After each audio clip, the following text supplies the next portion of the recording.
நீ சூட்டும் பூவுக்காக நெடுங்கூந்தல் ஆடுது. நீ வைக்கும் பொட்டுக்காக நடுநெத்தி வாடுது. ஆத்தாடி ஒன்னத்தானே உயிர் நாடி தேடுது.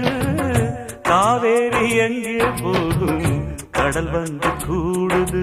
அந்திப் பொழுதில் தென்னங்கிளையில் தென்றல் கூத்தாட மையை எழுதி மஞ்சள் குருவி கையை கோத்தாட அடங்காத ஆசை கொண்டு நானும் போராட. உனக்கென பிறந்தவ ரெக்க கட்டி பறந்தவ இவதான். என விட உனக்கு இங்கு மனசுக்கு பிடிச்சவ எவதான்.